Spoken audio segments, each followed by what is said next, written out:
Hello, everyone. We're getting ready for the last module of the course and the final exam coming up.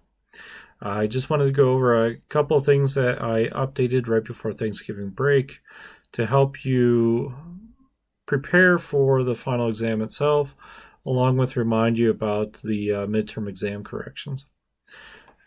So, the midterm exam corrections announcement was sent on November 15th. The due date was the 28th, so that's going to be a Wednesday night. Make sure those get loaded up into the assignment tool. So you're going to find your exam work was in the comments for the gradebook, a link for that, a scanned copy of your exam work. And any questions that you missed, you'll be able to make up some of those points that were lost. And the instructions here kind of specify that you're going to make up 25% of the missed points for your midterm exam back onto the score. Things to keep in mind when you're submitting this is make sure that on each question you include your original number of points received. I'll verify that by looking at your exam. The error that was made, try to be specific here, is what went wrong in your row in your work, and then show the corrected solutions for it. Each question should be labeled and numbered, and I should be clearly able to follow what work is being submitted. You should not be writing on that original exam. You should be doing this on a new sheet of paper. Write out the question details along with your solutions when it gets submitted.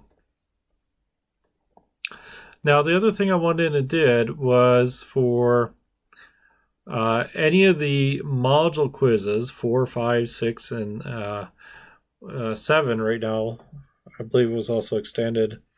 Those dates have been extended, and you're going to be able to see that when you go to each individual module.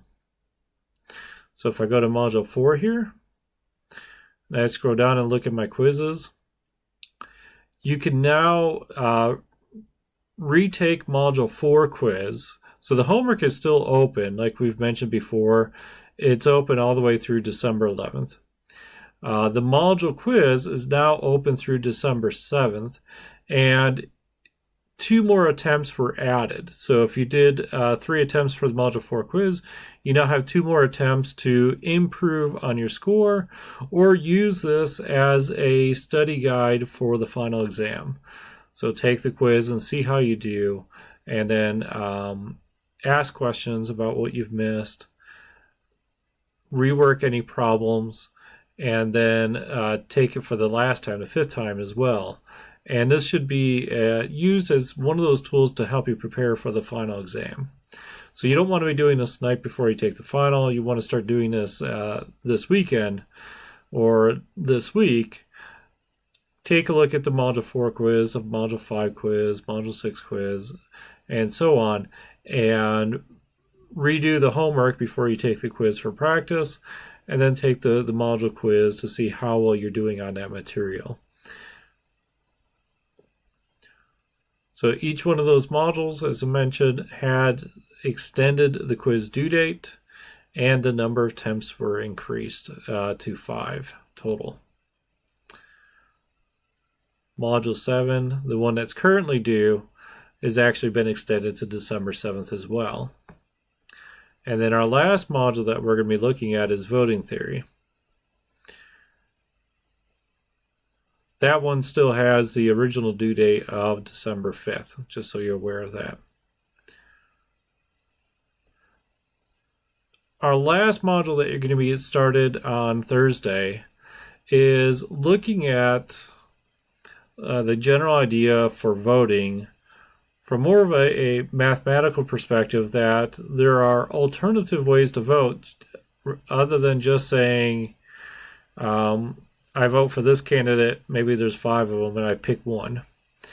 And so it's going to be looking at these other voting strategies and the pros and the cons of it by looking at 4 fairness criterions. So when we look at our topics here for Module 8, our 4 different voting methods is the one that you know by heart, the plurality method, is anytime you have a number of choices and you ask how many people choose A, how many people choose B, and you're only allowed to pick one of them, that's our plurality method, and whoever has the most number of votes wins. And so we'll look at the plurality method in 8.1, but then you'll get an introduction to a fairness criterion called the Condorcet winner.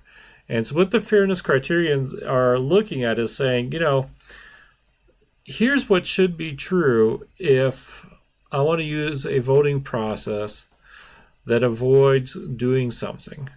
And so for each fairness criterion, it's trying to avoid a possible condition which we don't think the outcome would be fair if that was going to happen.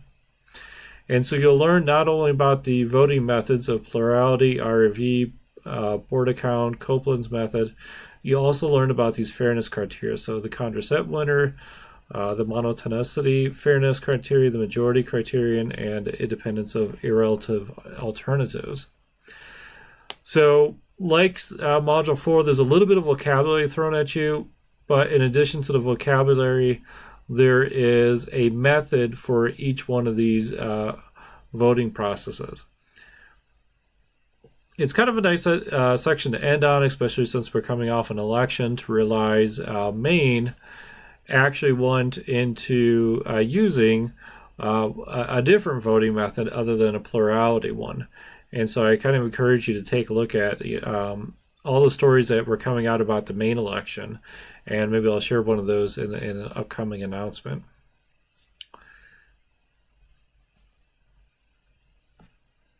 So that is all I have for you right now.